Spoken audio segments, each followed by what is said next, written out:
हमारे सभी पाठकों को प्यार भरा नमस्कार। विनोद अपने गांव से 40 किलोमीटर दूर शहर में नौकरी करता था। रोज उसे गांव से आने जाने में दिक्कत होती थी, इसलिए उसने शहर में ही एक छोटा सा किराए का मकान ले लिया था और हर सप्ताह वो शनिवार की शाम को घर आता था और रविवार को दिन भर पिताजी के साथ रहकर वह रविवार की शाम को वापस शहर जाने के लिए निकल पड़ता था। रामकिशोर जी विनोद के लिए अच्छी सी लड़की ढूंढ रहे थे ताकि उसका रिश्ता तय करवा सके। पत्नी के गुजरने के बाद रामकिशोर जी ने अकेले ही विनोद की परवरिश की थी और अब वह रिटायर होकर गांव में ही रह रहे थे। गांव में घर के कामों के लिए उन्होंने नौकर रखा हुआ था। रघु उनका वफादार नौकर था और पिछले 2 सालों से उनके साथ काम कर रहा था। काम करने में वह बहुत ही फुर्तीला था और रामकिशोर जी का हर आदेश पलक झपकते ही पूरा कर दिया करता था, इसलिए रामकिशोर जी उसे बहुत पसंद करते थे। एक दिन विनोद घर पहुंचा तो उसके पिताजी कहने लगे, बेटा मुझे कुछ रुपयों की जरूरत है, क्या तुम मुझे 10,000 रुपये दे सकते हो? विनोद ने कहा, अगले सप्ताह मैं आऊंगा तो रुपये लेता आऊंगा। लेकिन उसे थोड़ा आश्चर्य हुआ क्योंकि उसके पिताजी ने कभी भी उससे रुपये की मांग नहीं की थी, बल्कि अपनी पेंशन से ही घर का सारा खर्चा चला लेते थे। लेकिन फिर भी उसके पिताजी ने पहली बार रुपये मांगे थे तो वह बिना कोई सवाल किए उन्हें रुपये दे दिया। मगर अब तो ये हर महीने की बात हो गई थी। कभी उसके पिताजी 15,000 रुपये मांगते, कभी 20,000 और इस बार तो उसके बाबूजी कहने लगे, बेटा मुझे थोड़ा काम था तो मुझे 25,000 रुपये चाहिए। ये सुनते ही विनोद पूछने लगा, बाबूजी आजकल आपको रुपये का काम कुछ ज्यादा ही पड़ने लगा है, आखिर आप इतने रुपयों का करते क्या हैं? और 25,000 रुपये आपको किस काम के लिए चाहिए? जरा मुझे भी तो बताइए। रामकिशोर जी बेटे से नाराज हो गए और कहने लगे, नालायक, मैंने तुमसे पूछकर तेरी परवरिश की थी क्या? मैंने तेरे ऊपर कितने रुपए खर्च किए हैं और जब आज मैं रुपये मांग रहा हूँ तो तुम मुझसे हिसाब ले रहा है? सीधे सीधे तू मुझे रुपये दे दे, वरना तुझे मैं अपनी संपत्ति में से कुछ नहीं दूंगा। मैं यह सारा खेत घर के नौकर के नाम ये कर दूंगा। यह सुनकर विनोद सन्न रह गया। वह सोचने लगा कि कहीं रघु ने बाबूजी को कोई उल्टी सीधी पट्टी तो नहीं पढ़ाई है जो यह सारी संपत्ति रघु के नाम करने की बात कह रहे हैं। उसने फिलहाल अपने बाबूजी को गुस्सा शांत करने के लिए कहा, ठीक है बाबूजी, अभी मेरे पास इतने रुपये नहीं है, एक सप्ताह में मैं रुपयों का इंतजाम करके रुपये ले आऊँगा, आप चिंता मत करिए। इतना कहकर वह अपने कमरे में जाकर लेट गया। विनोद हैरान था कि 25,000 की रकम के लिए उसके बाबूजी करोड़ों की संपत्ति नौकर को क्यों देना चाहते हैं। फिर एक रात विनोद नौकर के कपड़े पहनकर नौकर के कमरे में बैठ गया। आधी रात को बाबूजी कमरे में आए और उसे नौकर समझकर रामकिशोर जी कहने लगे, रघु देखो, अभी तो मैं 25,000 का इंतजाम नहीं कर पाया, लेकिन मेरे पास 5,000 पड़े हैं, तुम फिलहाल ये रुपये रख लो, लेकिन तुम प्लीज वह वीडियो किसी को मत दिखाना। इतना कहकर वह रोने लगे। विनोद के पैरों तले जमीन खिसक गई। वह कुछ बोलता तो उसके बाबूजी सतर्क हो जाते, इसलिए वह दम साधे चुपचाप बैठा रहा। रामकिशोर जी ने वो रुपये टेबल पर रखते हुए कहा, देखो रघु, तुम यह मेरे साथ अच्छा नहीं कर रहे हो। मैंने तो कोई गलती नहीं की थी, फिर भी तुमने मुझे फंसाया।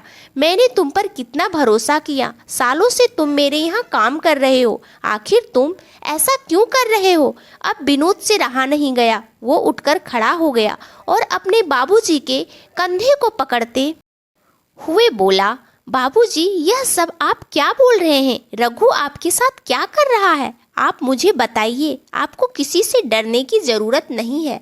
रामकिशोर जी ने विनोद को वहां पर देखा तो सकपका गए और कहने लगे, तू यहाँ क्या कर रहा है? रघु कहाँ है? विनोद कहने लगा, मैंने उसे दवाई लेने के बहाने शहर भेजा था क्योंकि मैं असलियत जानना चाहता था कि इस घर में आखिर चल क्या रहा है। बाबूजी, आप रघु को कितने रुपए दे रहे हैं और किस वीडियो की बात कर रहे थे आप? अब रामकिशोर जी का सिर शर्मिंदगी से झुक गया। उन्होंने भरे गले से कहा, बेटा मैं तुझे क्या बताऊं, मुझे तो कहते हुए भी शर्म आ रही है। तेरी माँ को गुजरे हुए कितने साल हो गए, मैंने कभी किसी की ओर नज़र उठाकर भी नहीं देखा, लेकिन वह नालायक रघु इतना कमीना निकलेगा मैंने कभी नहीं सोचा था। एक रात बहुत तेज बारिश हो रही थी। तभी दरवाजे पर दस्तक हुई। रघु ने जाकर दरवाजा खोला और थोड़ी देर के बाद वह मेरे कमरे में आया और कहने लगा कि गांव से उसकी बहन आई हुई है और वो रात को यहीं रुकना चाहती है। वह यही गांव में किसी काम से आई थी और मौसम खराब होने की वजह से वापस नहीं जा पाई। मैंने भी सोचा कि चलो कोई बात नहीं है, एक रात की तो बात है, तो मैंने रघु की बहन को यहाँ पर रुकने के लिए कह दिया। फिर रघु रात को मेरे लिए दूध लेकर आया। पता नहीं दूध में उसने क्या मिलाया था कि दूध पीते ही मुझे बहुत गहरी नींद आ गई। उसके बाद मैं सुबह उठा तो रघु ने मुझे एक वीडियो दिखाया जिसमें मैं उसकी बहन के साथ था। मैंने उसके साथ कुछ भी नहीं किया, लेकिन इन लोगों ने मेरी बेहोशी का फायदा उठाकर मेरी गंदी वीडियो बनाई और मुझे ब्लैकमेल करने लगे। शुरुआत में तो मेरे पास जो भी रुपये थे मैं इन्हें देता रहा और अब मेरे पास रुपये खत्म हो गए थे, इसलिए मैं तुमसे रुपये मांगने लगा। आखिरकार जब तुम्हें शक होने लगा तब मैंने तुम्हें धमकी दी कि मुझे रुपये चाहिए, वरना मैं सारी संपत्ति ही रघु के नाम कर दूंगा। मैं बुखलाहट में कुछ भी बोल गया बेटा, मेरी ऐसी मंशा नहीं थी। मैं कभी भी संपत्ति रघु के नाम तो नहीं करूंगा। मैं अपनी जान दे दूंगा, लेकिन अपनी इज्जत पर आँच भी नहीं आने दूंगा और ना ही यह संपत्ति तुम्हारे हाथ से जाने दूंगा। कहते हुए वो भरभरा कर रो पड़े। बड़ी मुश्किल से विनोद ने उन्हें संभाला और कहने लगा, बाबूजी आपको यह सब कुछ छुपाना नहीं चाहिए था, इसमें गलती आपकी नहीं है। अरे पुलिस के 4 डंडे पड़ते तो सारी असलियत अपने आप सामने आ जाती। आपको किसी से डरने या घबराने की क्या जरूरत थी। रामकिशोर जी ने नजरें चुराते हुए कहा, मुझे लगा कि तुम मुझे ही गलत समझोगे और मैं अपने बेटे की नज़रों में गिरकर कैसे जी सकता था। मैं किसी को मुंह दिखाने के लायक नहीं रह जाता, इसलिए मैं यह सच्चाई किसी के सामने नहीं आने देना चाहता था और इसी बात का फायदा रघु ने उठाया है। विनोद ने कुछ सोचते हुए कहा, अच्छा बाबूजी आप रघु को आने दीजिए, उसके बाद हम मिलकर उसे अपने जाल में फंसाएंगे। वह ऐसे कैसे मेरे बाबूजी को परेशान कर रहा था, अब ये विनोद उसे सबक सिखाएगा। अगले दिन जब रघु शहर से वापस आया तो विनोद किसी काम से बाहर चला गया। रघु ने अच्छा मौका देखा और वह रामकिशोर जी के कमरे में चला गया और कहने लगा, आपने अभी तक मुझे इस महीने के रुपये नहीं दिए हैं, आप कहिए तो आपकी वीडियो वायरल कर दूं क्या। रामकिशोर जी ने धीरे से कहा, रघु मैंने कोई गलती नहीं की है, फिर भी तुम मेरे साथ ऐसा क्यों कर रहे हो। तुम्हें तो पता है ना कि मैंने कोई गलत काम नहीं किया है, फिर तुम मुझे इतना परेशान क्यों कर रहे हो। रघु ठहाका लगाकर हंसते हुए कहने लगा, हाँ बुढ़े, तूने कोई गलत काम नहीं किया है, यह बात मैं अच्छे से जानता हूँ, लेकिन मैंने और मेरी बहन ने मिलकर इतनी मेहनत से यह वीडियो बनाई है, तो उस वीडियो की कीमत तो हम वसूल करेंगे ही ना। चुपचाप हम जितने रुपये मांगते हैं हर महीने देते जा, वरना समाज में तू कहीं मुंह दिखाने के लायक नहीं रहेगा।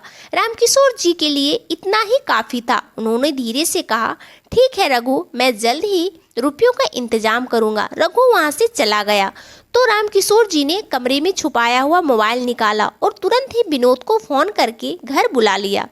विनोद के पास पक्का सबूत था कि रघु उसके पिताजी को ब्लैकमेल कर रहा है और उसने बाबूजी की झूठी वीडियो बनाई है। वह वीडियो लेकर पुलिस के पास पहुंचा। पुलिस को सारी बातें बताते ही पुलिस ने आकर रघु को गिरफ्तार कर लिया। रघु तो पुलिस को देखते ही थरथर कांपने लगा। थोड़ी सी कुटाई होते ही रघु ने सारी सच्चाई पुलिस के सामने उगल दी और उसकी बहन को भी गिरफ्तार कर लिया गया। रघु और उसकी बहन मिलकर ऐसे ही लोगों के घरों में काम करते थे, उसका विश्वास जीतते थे और फिर मौके का फायदा उठाकर वीडियो बना लेते थे और लोगों को ब्लैकमेल करके पैसे ऐंठते थे। लेकिन आज विनोद की सूझबूझ की वजह से वह लोग जेल की सलाखों के पीछे थे। पूरे गांव के लोग विनोद और उसके बाबूजी की हिम्मत की वाहवाही कर रहे थे। रामकिशोर जी को भी अपने बेटे पर गर्व हो रहा था और बेटे के कहने पर ही उनमें इतनी हिम्मत आई थी कि वह अपराधी को उसके किए की सजा दिलवा सके। जब न्यूज़पेपर में रघु और उसकी बहन के बारे में खबर छपी तब बहुत से लोगों ने राहत की सांस ली, क्योंकि रघु ऐसे ही बहुत सारे लोगों को ब्लैकमेल कर रहा था। लेकिन बदनामी के डर से कोई भी सामने नहीं आया था। लेकिन आज विनोद के कारण बहुत सारे लोगों के जीवन से संकट टल चुका था। यदि वह लोगों ने भी ऐसे हिम्मत दिखाई होती तो शायद रघु के हौसले इतने कभी न बढ़ते।